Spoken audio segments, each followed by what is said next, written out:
Pessoal, então dando sequência aqui à segunda parte da aula, deixa eu mencionar uma outra coisa que ficou faltando na primeira parte com relação à nota. Então a gente fez a correção, eu fiz, né, a correção da prova, a correção da EP foi feita em conjunto, então chegou-se, né, um consenso, uma média das notas dos professores envolvidos na EP do bimestre, dessa primeira entrega parcial, e a parte de participações no fórum, né? Então, só para explicar também como que foi atribuído isso.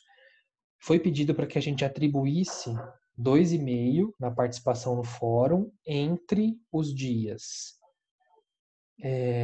9 e 23 de abril, que foi dia 9 foi quando vocês foram avisados sobre essa pontuação, e 23 foi a última aula antes da prova, né? Então, com isso, nós tivemos entre o dia 9 e o dia 23, três fóruns para avaliar, né? Então, do dia 9 mesmo, que foi quinta-feira, dia 14, dia 16. Porque daí dia 21 foi feriado e dia 23 foi a correção dos exercícios de fixação para a prova e tal, não teve nada para vocês postarem. Então, o que que eu fiz? Eu olhei nesses três fóruns, né? Do dia 9, 14 e 16.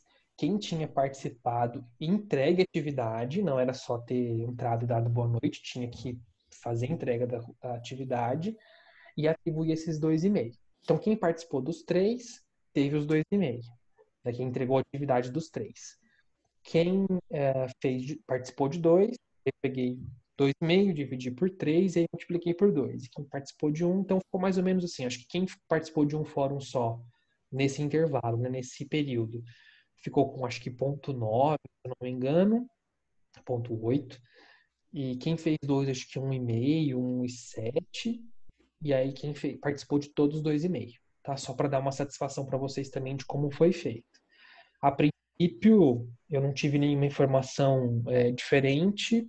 Acredito que as coisas tendem a caminhar da mesma maneira para esse bimestre, mas não posso dizer com certeza porque vai ter uma reunião, acho que quinta-feira, para traçar as novas estratégias aí para o segundo bimestre, então talvez tenha alguma novidade, tá? Mas de qualquer forma é importante que vocês participem. Essa questão de deixar lá o boa noite tal, é importante para a questão de presença, mas também que participem fazendo atividade, postando, para contabilizar aí como, além, se tiver pontuação de novo esse bimestre, que não sei como é que vai ficar, ótimo, mas também porque é uma forma de vocês irem testando aí, exercitando para as avaliações que vêm na sequência, ok? Bem, com relação à programação para esse bimestre, então esse bimestre a gente vai fazer o quê? A gente vai fazer a contabilização de tudo que a gente discutiu, que a gente planejou no primeiro bimestre, a gente vai fazer a contabilização e fazer, digamos assim, os encerramentos, né? Fazer dar acabamento nessa contabilidade pública, digamos assim. Então eu vou compartilhar com vocês aqui o material que eu coloquei lá no Estúdios, se deu tempo de vocês buscarem, com a programação para esse segundo bimestre. Então a gente vai fazer bastante atividade prática também e vai envolver bastante lançamento. Então a gente vai fazer a parte de contabilização que alguns já estavam até sentindo falta, né? Poxa, mas que contabilidade pública é essa que eu não estou vendo aí os lançamentos acontecerem? Então a gente vai fazer isso agora, né? A gente vai começar hoje, inclusive, já dar um pontapé inicial na parte da receita, tá? Então aí está a programação. A gente vai falar de receita, a execução da receita, a execução da despesa, porque a gente fez no primeiro trimestre a parte de planejamento, né, orçamento e tal. A alteração orçamentária, o que que é isso? Eu não sei se eu já perguntei para vocês, né? Se eu já perguntei, vocês vão ter resposta. Mas se não, fica aí o desafio. Depois de um orçamento pronto, né? Aquilo que a gente fez na prova, por exemplo, 100 milhões. Aprovou o orçamento, 100 milhões de receita, 100 milhões de despesa. Virou o ano, 2021 tá aí, vamos começar a executar. E aí aquela previsão que eu fiz para comprar a Ranger, para pagar o salário do servidor, para comprar merenda, ela não está acontecendo da forma como eu previ, seja para mais ou para menos. Eu posso alterar isso no meio do caminho? Pode. Alterar. Posso alterar, né? Posso cancelar de um, Pode. por exemplo, anular de um lugar e colocar outro que está precisando. Agora mesmo a gente vai enfrentar bastante isso por conta do Covid. A gente vai fazer muitos cancelamentos de várias secretarias para suplementar a saúde, provavelmente, né? Porque a gente está precisando de mais recurso lá, além do normal, e não tem de onde tirar, porque o dinheiro é finito, né? Ele é limitado. Como é que eu vou fazer para comprar mais EPI, para comprar mais medicamento, para dar mais assistência para a população? Vou ter que tirar de algum lugar. Alguma coisa vai ter que deixar de ser feita para atender a saúde. Então, isso é feito por meio de alteração orçamentária. Então, eu posso mexer no orçamento ao longo do ano. Aí tem algumas condições, né? Alguns critérios. Algumas situações eu posso fazer direto pelo Poder Executivo, então o próprio prefeito resolve mexer no orçamento e mexe, né? Algumas alterações têm que ser feitas mediante o Legislativo. Então, aqui, como a gente está fazendo a execução, né? Então a gente vai falar de receita, execução de receitas, execução de despesa, a gente também vai falar de alteração orçamentária, pensando que o orçamento está sendo executado durante o exercício e aí surgiu a necessidade de fazer um remanejamento desses recursos. Então, é possível de fazer também. Vamos falar de restos. Professor, Oi? só uma dúvida. Sim. No caso dessas alterações, principalmente esse ano, Uhum. não vai impactar sobre o ano que vem para o próximo prefeito, no caso, sendo que esse ano é ano de eleição? Absolutamente. Não só para o próximo prefeito, mas para os próximos, né? Porque isso não vai ser Sim. recuperado de forma muito rápida. Então, assim, a gente já está sendo avisado, digamos assim, né, pelos órgãos federais e tal, que a gente vai receber alguns socorros, digamos assim, para enfrentar essa situação. A gente já recebeu alguns recursos, então do governo federal, estadual, já recebemos alguns valores nesse período aí de março até agora, para a gente estar chamando de, como que é o nome da receita? Enfrentamento, transferência para enfrentamento do Covid-19, alguma coisa assim. Então a gente está recebendo esse suporte, já recebeu algumas coisas e tem uma perspectiva de receber mais alguns socorros, digamos assim, até o final do ano. No entanto, a gente também já está fazendo alguns estudos, como eu falei, para remanejar o recurso que estava previsto para outras coisas e trazer para a saúde, porque a gente não sabe se esses recursos que virão serão suficientes, né? Porque a gente não sabe qual é a proporção disso até o final do ano. Então a gente estava comentando hoje, inclusive, sobre isso. A gente tem tradicionalmente uma festa junina muito bacana lá em Porã. Gente de toda a região vai para lá. É uma festança mesmo tradicional. Há muitos anos acontece. E esse ano, ao que tudo indica, não vai ter, né? Então, o que a gente estava conversando? De repente, alinhar com o secretário de Cultura, que é quem desenvolve, faz o pagamento e o planejamento da festa, para a gente cancelar esse valor que foi previsto para ele e levar para a saúde. Outra festa importante que a gente tem também é no Natal Encantado, que a gente dá uma, uma copiadinha, assim, no bom sentido, né? No Natal Luz lá de Rio Grande do Sul. A gente tem um Natal, não sei se alguém já conhece, mas tem um Natal bem bacana na cidade também, bem tradicional, e é um investimento bacana que é feito. Então a gente também está considerando de cancelar isso para lá. Mas tudo isso que a gente está falando, a gente não sabe se vai ser suficiente. Então, o que a gente fez? A gente editou um decreto de calamidade pública, foi encaminhado para a Assembleia Legislativa em Curitiba para aprovação, eles têm que aprovar. Se eles aprovarem, o que tudo indica que eles vão aprovar, porque já aprovaram de várias cidades, a gente fica protegido de alguma forma com relação a algumas coisas. Então, por exemplo, a gente pode realizar algumas coisas sem licitação, a gente pode cometer alguns excessos em relação ao índice de pessoal, claro, com justificativa. Por exemplo, eu preciso contratar mais médico e enfermeiro para enfrentar o Covid. Eu não tenho índice de pessoal para contratar, porque está naquele limite lá, está próximo do limite de 54 que a gente viu na aula. Mas eu preciso. eu preciso contratar 15 profissionais, isso vai bater lá 59. Numa situação normal, não poderia. Teria contas reprovadas e uma série de implicações para o gestor. Nesse caso, abre-se essa exceção.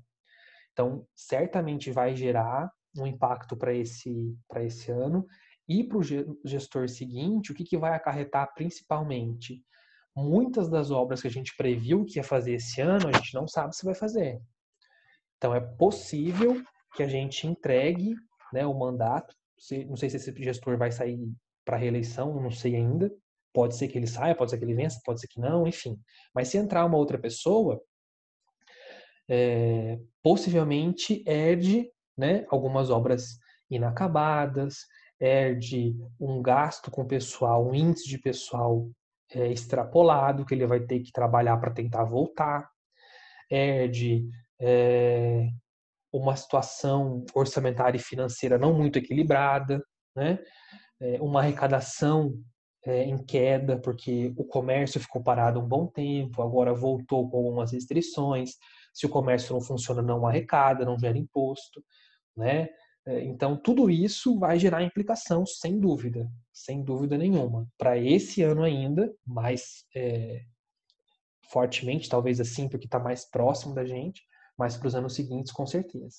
Então, essa questão da alteração orçamentária, esse ano vai ser uma figura presente em muitos, muitos momentos da nossa rotina. Beleza? Vamos falar de restos a pagar, que são, resumindo, os gastos que eu não consegui fazer dentro do ano e ficam para ser pagos no ano seguinte. Vamos falar de dívida ativa, embora vocês viram aí o nome da conta, mas o que é isso? O que significa isso? Como que eu contabilizo isso?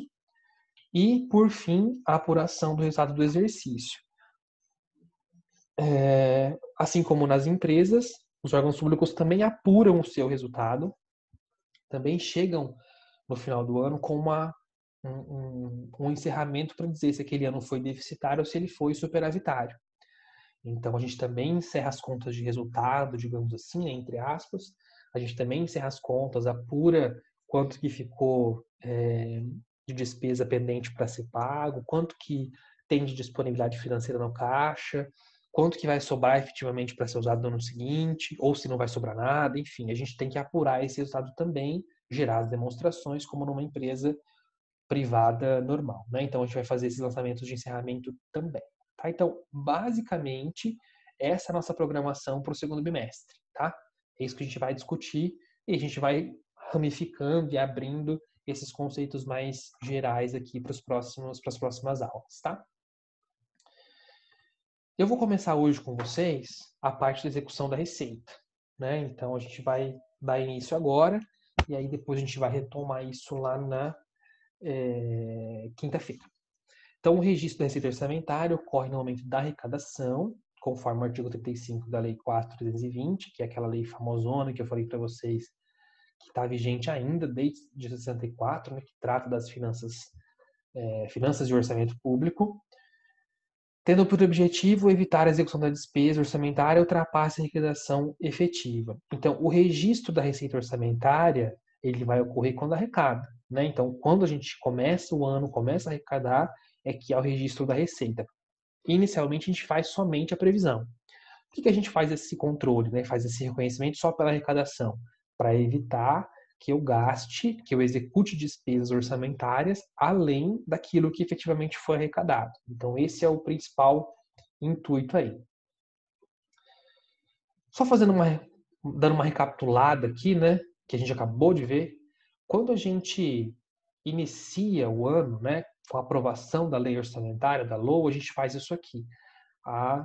O registro da previsão orçamentária. Então, a gente movimenta os grupos 5 e 6 do plano de contas aplicado ao setor público, né, o PCASP, debitando a previsão inicial da receita e creditando a receita a realizar. Quando a gente vai executar isso, ou seja, quando acontece a arrecadação da receita, o que a gente vai fazer? A gente vai movimentar a natureza orçamentária, porque aquela receita a realizar, ela passa a ser realizada. Então, aquela conta que eu lancei a crédito quando da aprovação do orçamento, né, que foi essa daqui, ó, lancei a crédito. À medida que a receita vai realizando, eu vou debitando ela e vou creditando a receita realizada, dentro do PCASP ainda na natureza orçamentária, né? Então vejam, o PCASP é o plano contábil. O lançamento contábil vai envolver esse grupo, essa codificação. Só que dentro do lançamento contábil, no caso dessa receita aqui, vai aquela codificação da receita, para saber se essa realização de receita é IPTU, ISS, FPM, PVA, o que quer que seja. Né? Então, aquela codificação é uma codificação orçamentária, né, que a gente viu na prova e tal. Essa codificação do PCASP é uma codificação contábil. Tá? Uma outra coisa que vai impactar para a gente é o controle, né, o grupo de controle do PCASP, né, que são os grupos 7 e 8. Por quê? Eu já falei para vocês que no setor público, cada receita tem uma fonte específica e cada fonte tem uma conta bancária específica e cada conta bancária específica tem uma aplicação específica. Né? Então, por exemplo, eu tenho esse próprio recurso do Covid que eu falei para vocês. Veio lá R$110 mil para enfrentamento do Covid, do governo estadual. Então, a gente encontrou uma conta de receita lá naquele plano de contas do tribunal, plano de contas da receita, que vocês usaram para a prova. A gente foi lá, classificou a receita. Dentro de receita de transferência, do Estado, de programas da saúde, e fizemos a codificação de acordo com o que aquele recurso representava para a gente. Então, classificamos lá. Encontramos uma receita que encaixava isso. Abrimos uma fonte de recurso, por exemplo, a fonte de recurso desse enfrentamento ao Covid é a fonte 343, é um código. E essa fonte de recurso 343 está vinculada à conta bancária na Caixa Econômica Federal 110333. Então, todos os gastos que eu realizar para enfrentamento do Covid, eu vou ter que pagar com esse recurso, né?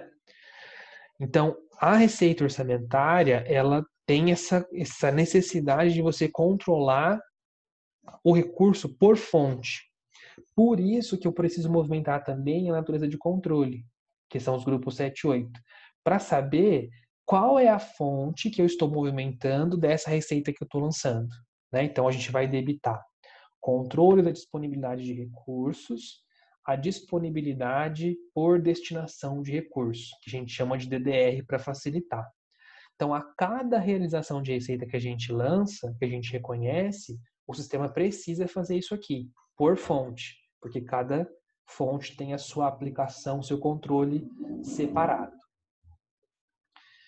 E aí, nós temos essa questão desse processo, né, de convergência das normas internacionais e tal, que a contabilidade aplicada ao setor público deixou de ser algo estritamente orçamentário para também ser algo patrimonial. Então, a gente precisa tratar do orçamento, porque é importante, é obrigatório, é necessário, mas também tem que cuidar da parte patrimonial, né, da parte da gestão do patrimônio. Então, por isso, esses recursos, né, que entram nos cofres públicos, eles também têm efeito no patrimônio da entidade. Né? Então, eu preciso mostrar que essa arrecadação também movimenta o patrimônio, também está aumentando o patrimônio da entidade. Então, a CASP, né, a Contabilidade Pública, ela dispõe de dois regimes, o orçamentário e o patrimonial. Na parte orçamentária, a gente já viu, né, que foi esses lançamentos anteriores. Mas como é que fica na parte patrimonial? Né? Vamos ver lá na parte patrimonial. O primeiro exemplo que eu vou dar para vocês, a gente já tratou em algum momento das nossas aulas, mas talvez de forma mais superficial, aqui a gente vai tratar com mais detalhes. O exemplo que eu trago aqui é do IPTU, né, que, de modo geral, o fato gerador para dizer quem deve IPTU para a prefeitura, porque é um imposto municipal, é quem possui propriedade urbana em 1º de janeiro de cada ano. Então, se você é proprietário de um imóvel, você, em 1º de janeiro do ano, você vai ter na sua casa aí um carnezinho de IPTU para pagar. Então, no caso do IPTU, a gente consegue fazer o reconhecimento patrimonial. Por quê? Porque eu consigo prever o direito que eu tenho de receber esse imposto. Então, eu consigo saber que no dia 1º de janeiro de 2021, eu vou ter um valor estimado para receber de IPTU, porque eu consigo saber quem são os proprietários de imóveis na cidade, qual é o valor venal desse imóvel, qual é a alíquota aplicável do imposto, então eu consigo ter essa informação.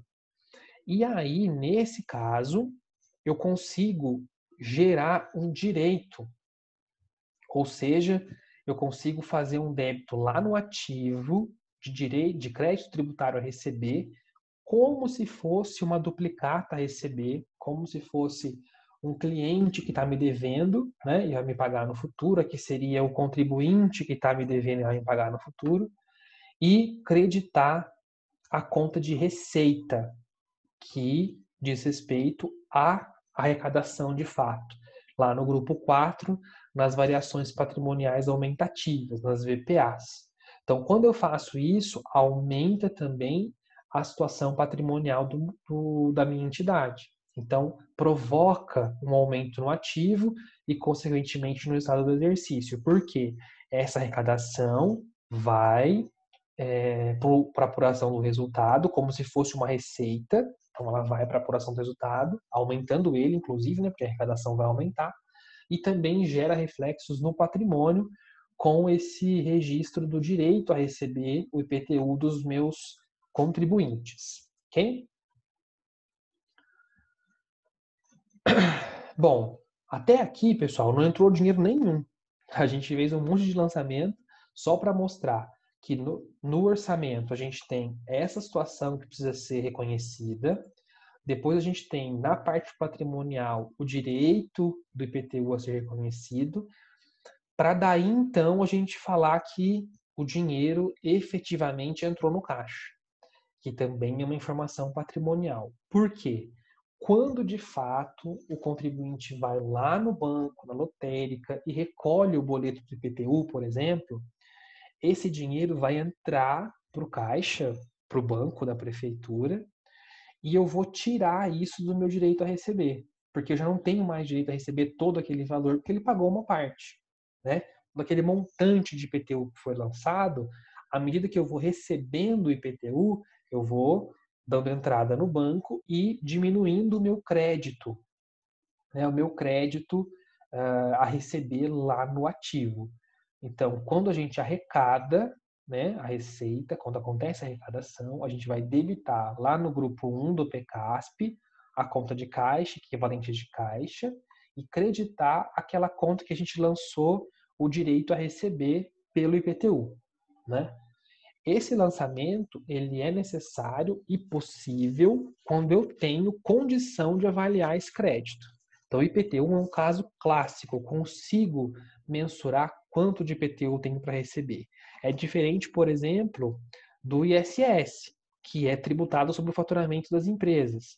Então, eu não sei quanto a empresa vai faturar quanto ela vai ter de faturamento, para daí, então, eu saber qual vai ser o ISS sobre esse faturamento.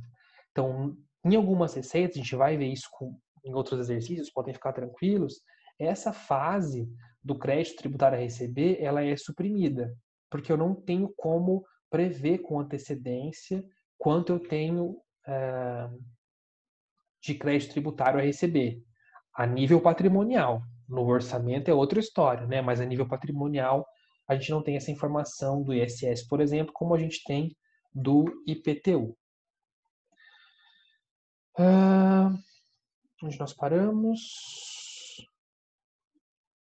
Certo. Aqui acho que ficou repetido. Já falei sobre isso. Se está realizado a realizar.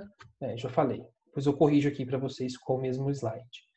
Aqui eu estou colocando para vocês a dinâmica, né? O mapeamento de como uma receita ela acontece. Então, a gente começa com a previsão lá no orçamento. Dessa previsão gera o lançamento, né, o lançamento desses créditos a serem executados. Desse lançamento gera arrecadação, né, essa arrecadação gera o recolhimento, que efetivamente acontece no banco, né? Essa arrecadação ela acontece aqui, como vocês podem ver, em caixa ou banco. Esse recolhimento aqui, comunidade de caixa, já houve tempo, acho que já comentei com vocês, que a gente tinha um caixa igual ao supermercado mesmo na prefeitura, né, para receber o valor dos tributos. Hoje não existe mais, mas ele está dentro desse universo aqui de arrecadação e recolhimento, nessa unidade de caixa.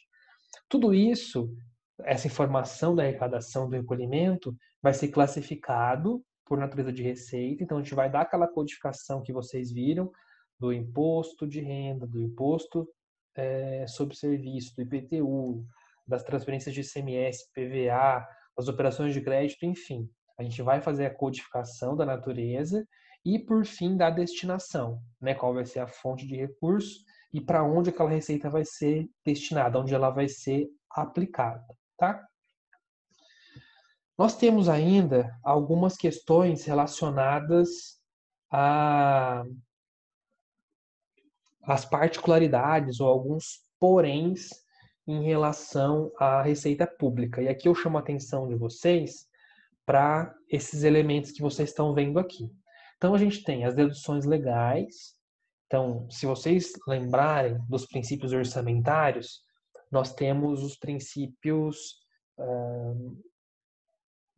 básicos aí para formalizar, para consolidar, para emitir o orçamento. E entre eles a gente tem lá o princípio da receita bruta, né? Ou da não afetação das receitas, melhor dizendo. O que diz aquele princípio? Que as receitas são colocadas no orçamento de forma bruta, sem nenhuma dedução ou vinculação, né? Com exceção da saúde e educação, né? Casos específicos. E aí aqui a gente está vendo essa primeira situação, que são as deduções legais. Como exemplo que nós temos aqui é o Fundeb. O que é isso? O Fundeb, que é o Fundo Nacional do Desenvolvimento da Educação Básica, é um fundão que a União gerencia. Então, parte do que a gente arrecada é descontado e repassado para esse Fundeb, para esse fundo. Exemplo, o FPM que a gente viu na prova, o IPVA, o ICMS, essas transferências, elas recebem uma dedução de 20% para a formação do Fundeb. Então, do montante que a gente tem para receber, a gente desconta 20%. Na verdade, o próprio governo já faz uma retenção lá e repassa a diferença para a gente para formar esse Fundeb. Juntando toda essa dedução de todos os municípios do Brasil para gerar esse superfundo, ele é distribuído, né, para as prefeituras, para os municípios, em função do número de alunos que a gente tem matriculado. Então, a gente junta o dinheiro num bolo só lá na União e depois devolve isso para os municípios de acordo com essa proporção. Então, essa é uma situação, né, uma particularidade da Receita, em que a gente pode ter dedução, né, sem afrontar, sem desobedecer o princípio da não vinculação ou não afetação das receitas. Um outro ponto é a anistia ou perdão de multa. O que é isso? Quando a gente prevê o orçamento, e aí tanto a LDO, né, a Lei de Diretrizes, quanto a própria LOA, a gente tem que prever isso também, né, que a gente vai perdoar ou eventualmente perdoar multas decorrentes de atraso, de impostos, taxas e coisas do tipo. Por que a gente tem que prever isso? Tanto a anistia, que vocês podem ver aí, perdão da multa, a remissão, que é o perdão da dívida, e a isenção, que é a dispensa legal. Porque quando o gestor público prevê isso no orçamento, tanto na própria lei orçamentária, na LOA, quanto na LDO, ele vai ter que dizer o que ele vai fazer para compensar essa perda, porque é uma perda. Então, se por alguma razão, né? E aí tem toda uma legislação por trás disso. Se por alguma razão o gestor decide anistiar, né, algum tributo, dar a remissão da dívida, né? Ou a isenção, ele vai ter que dizer, olha, estou perdoando essa dívida aqui por essa razão, mas para compensar eu vou aumentar a alíquota do ISS, por exemplo. Né? Então, essas condições têm que ser previamente estabelecidas e aprovadas na lei orçamentária, né? A questão da isenção é um pouquinho mais fácil de entender, porque vocês estão vendo aqui, ó, a isenção é dispensa legal autorizada em lei. Quais são essas situações? Então, a gente tem, por exemplo, pessoas de baixa renda, que têm um único imóvel, né, que é o imóvel para moradia, não é para investimento, aposentados, acima de tantos anos. Então, tem algumas condições que permitem que a pessoa seja dispensada do pagamento do IPTU. Então, todo ano a gente recebe uma porção de requerimentos de pessoas que se encaixam nessa situação pedindo a isenção. Né? Então, eles fazem um protocolo, tramita lá na prefeitura, passa pela assistente social, que vai lá na casa ver se a pessoa realmente tem essa dificuldade, emite um parecer e a gente isenta essa pessoa de pagar o IPTU, por exemplo. Uma outra situação, a gente tem um benefício de isenção para a entidade filantrópica das taxas assim, de vigilância sanitária, de Abitse, vigilância sanitária, tem mais alguma outra coisa que eu não me lembro agora, daquelas licenças que você tem que emitir quando você vai abrir uma empresa. Então, por exemplo, quero abrir uma ONG, né? Quero abrir uma entidade filantrópica para atender, sei lá, crianças e adolescentes órfãos, né? Que ficam órfãos e não tem para onde ir, por exemplo. Então, vou montar essa empresa, que é uma empresa, embora sem fins lucrativos, e aí eu vou ter toda aquela burocracia de provar que era uma entidade filantrópica, que eu não tenho finalidade lucrativa e tal. E aí, para poder abrir, eu vou ter que ter lá as certificações, né, do Corpo de Bombeiros, de vigilância e tal, para que aquela empresa possa funcionar. E isso tem um custo. E aí eu posso também fazer um requerimento, solicitar a isenção dessa empresa em relação a essa condição que ela tem.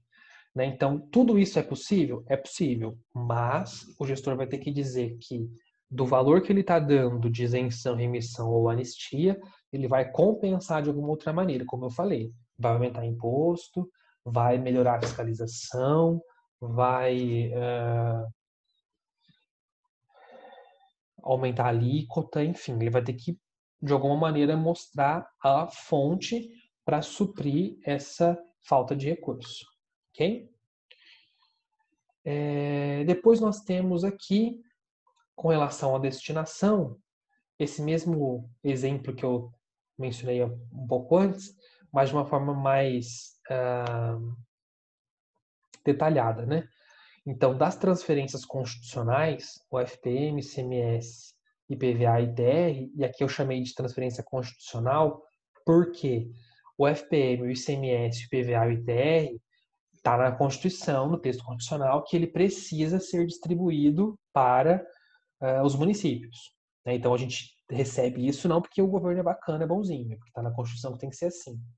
Desse valor que a gente tem para receber dessas transferências, 20% fica no Fundeb para manter esse fundo e também tem uma destinação para educação, saúde e uma parte que é de livre aplicação, que eu posso aplicar onde eu quiser. E no caso dos impostos, né, como o IPTU e o ISS, por exemplo, não tem dedução do Fundeb, porém gera uma destinação para saúde e educação. Né? Então, de tudo que o arrecado do IPTU e do ISS, por exemplo, eu tenho que destinar isso minimamente um valor para educação e saúde. Então, eu não posso gastar todo o IPTU com, vou dar um exemplo aqui, com pavimentação asfáltica. Um pedaço dele, obrigatoriamente, tem que ser destinado para ações de saúde e ações de educação. Né? E o que sobra eu posso aplicar onde eu quiser, que a gente chama de livre aplicação. Ok? E aí, caminhando já para o finalzinho, nós vamos começar, na verdade, fazer uma atividade aqui para vocês irem se acostumando com a ideia de contabilizar isso. Então, aqui a gente tem a Prefeitura de Logo Ali, no Paraná, que previu para 2020 R$ 1 milhão de receita com imposto de renda retido na fonte dos funcionários municipais. Então, está pedindo para fazer o lançamento de aprovação, para fazer o lançamento de arrecadação, considerando que no mês de janeiro a Prefeitura arrecadou 80 mil, e classificar a receita conforme o plano de contas. Tá? Então, o que vocês vão fazer? Vocês vão entrar aqui no material que não baixou ainda e ver quais lançamentos vocês encaixariam em cada uma dessas situações aqui, na A, na B e na C. Na aprovação dessa conta de receita prevista para 2020. Na B, essa primeira arrecadação, porque de 1 milhão não arrecadou tudo no mês de janeiro, arrecadou só 80. E colocar aquela classificação da receita de acordo com o PCASP, né, de acordo com o plano de contas. Então, essa é a primeira atividade que a gente vai fazer para fazer esse testezinho aí, se vocês conseguiram captar um pouquinho desse primeiro conteúdo, que eu sei que é bastante coisa. A nossa aula vai até 8h40, né? Eu até esqueci o horário certo. 8h40, né? 8h40. 8h40. Então a gente tem aí 20 minutinhos para vocês, pelo menos, conseguirem aí o primeiro lançamento da aprovação do orçamento e essa primeira arrecadação aqui, ou tentar classificar, enfim. Não consegui terminar agora nesses 20 minutinhos, não tem problema, vocês têm ainda mais as 24 horas para poder finalizar. Mas a intenção... Professor, Oi. que eu procurei esse arquivo aí, eu não achei lá no estúdio, não. Deixa eu compartilhar com você aqui, a gente já vê junto se aconteceu alguma coisa.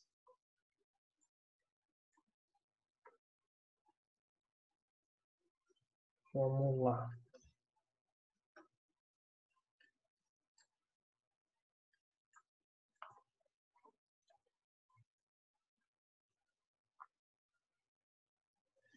Eu coloquei ele dentro de segundo bimestre, tá?